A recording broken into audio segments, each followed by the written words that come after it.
Assalamualaikum warahmatullahi wabarakatuh. Saya Dwi Amanda Baru Tambunan, kelas A2, NPM 238600128. Saya akan membawakan materi tentang overthinking. Zaman sekarang banyak remaja menghabiskan waktunya untuk overthinking hingga takut untuk melakukan apa-apa. Tidak hanya kalangan remaja, bahkan dewasa pun tidak kalah seringnya memikirkan semua masalah yang akan dihadapi. Terlalu banyak berpikir juga memiliki pengaruh yang negatif dan menjadi suatu aspek yang dapat membuat kita memikirkan tentang sesuatu yang terjadi terus-terusan. Ya, overthinking waktu yang pas buat orang-orang yang overthinking tuh kayak waktu malam hari, kayak sebelum tidur. Waktu itulah kan kayak dimana kita memiliki waktu sendiri sambil merenungkan sesuatu hal yang belum terjadi dan kayak dilebih-lebihkan. Itu yang buat kita overthinking. Dan overthinking biasanya suka menghabiskan waktu berjam-jam untuk memikirkan hal sepele atau yang belum tentu itu terjadi. Dan masuk ke pengertian apa sih overthinking. Overthinking adalah kecenderungan seseorang untuk terus-menerus memikirkan suatu situasi, masalah, atau kejadian dengan intensitas yang berlebihan dan tanpa henti. Orang mengalami overthinking sering kali terperangkap dalam siklus berpikir yang berulang-ulang, mendalami setiap detail, menganalisis skenario tentang kemungkinan terburuk, meragukan diri sendiri, dan kesulitan menghentikan atau mengalihkan pikiran kita ke hal-hal yang lain. Dan ciri-cirinya itu seperti kesulitan menghentikan pikiran. Seseorang yang mengalami overthinking cenderung kesulitan untuk menghentikan atau mengalihkan pikiran dari sesuatu hal yang terus-menerus muncul di benak kita. Mereka akan merasa terjebak dalam lingkaran pikiran yang berputar-putar tanpa solusi yang jelas.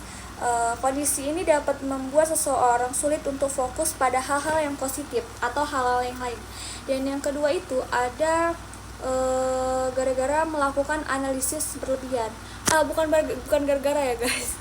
Ciri-ciri seseorang yang mengalami overthinking selanjutnya adalah akan menganalisis setiap detail segala kemungkinan yang mungkin akan terjadi di masa depan dan konsekuensi terkait dengan suatu situasi atau keputusan. Kita juga sering membesarkan resiko dan fokus pada kemungkinan terburuk yang mungkin akan terjadi. Dan yang ketiga itu ada memiliki kecemasan yang tinggi. Overthinking seringkali berkaitan dengan kecemasan yang tinggi. Seseorang yang mengalami overthinking seringkali merasa cemas, khawatir, dan gelisah terhadap masa depan, peristiwa tertentu atau tindakan yang diambil. Tak jarang mereka terjebak dalam pemikiran negatif yang berkepanjangan. Dan yang keempat itu ada kesulitan mengambil keputusan. Karena analisis yang berlebihan dan kecenderung untuk memikirkan kemungkinan yang ada, seseorang yang overthinking seringkali mengalami kesulitan dalam mengambil keputusan. Mereka cenderung merasa terjebak dalam ketidakpastian, takut membuat kesalahan, dan khawatir dengan konsekuensi yang nanti bakal mereka ambil. Mereka bakal memikirkan hal yang negatif sebelum mereka melakukan hal itu. Dan yang terakhir itu ada penyebab overthinking.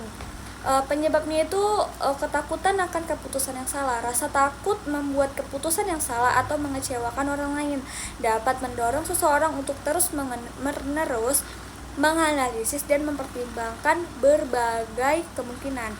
Kecemasan akan terjadinya konsekuensi yang tidak diinginkan atau rasa takut akan kegagalan seringkali menjadi pemicu overthinking. Dan yang kedua itu ada yang namanya pengalaman traumatis atau kekhawatiran masa lalu. Pengalaman traumatis dapat meningkatkan kecenderungan seseorang untuk mengalami overthinking. Seseorang dapat terus-menerus berpikir negatif dan khawatir akan pengulangan kejadian di masa lalu. Seperti kayak misalnya mereka pernah melakukan hal ini dan hasilnya negatif.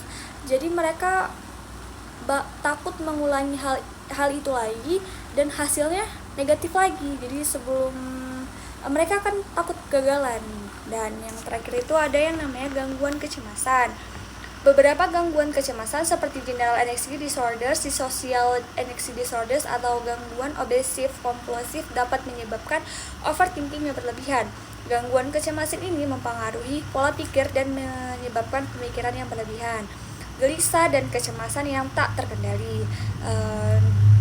Tapi nggak masalah sih teman-teman, kalau kamu masih merasa overthinking dan masih merasa cemas akan suatu hal, karena overthinking itu adalah hal yang sangat wajar nggak sih, ketika kita seiring memasuki umur kita yang mengharuskan kita untuk bersifat dewasa, akan lebih sering membuat kita merasa overthinking setiap saat, nggak ya kan?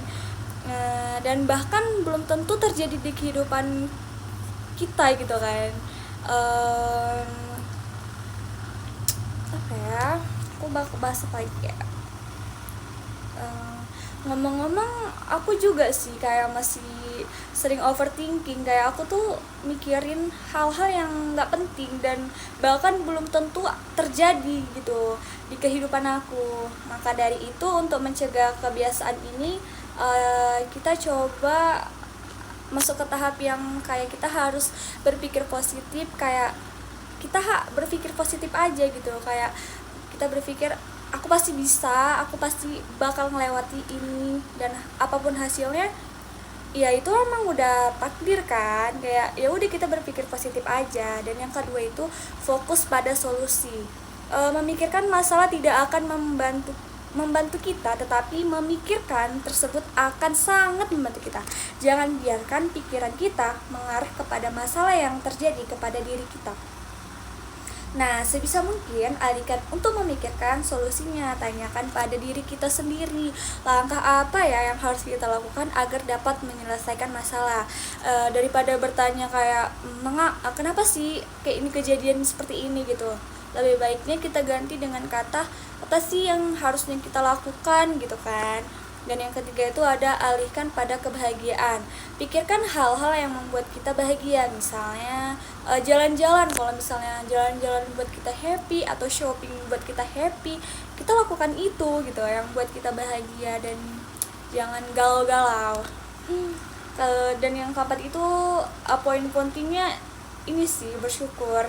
Seperti yang kita sebutkan sebelumnya, kebanyakan orang overthinking karena mereka merasa bahwa dirinya itu kurang. Untuk mengatasi hal ini, kita sebaiknya harus bersyukur dengan apa saja yang sudah didapatkan saat ini. Daripada fokus kepada kekurangan kita, lebih baik fokus untuk terus mengasah skill kita demi menunjang karir ke depannya. Sekian dari saya, apabila ada kekurangan saya mohon maaf. Wassalamualaikum warahmatullahi wabarakatuh.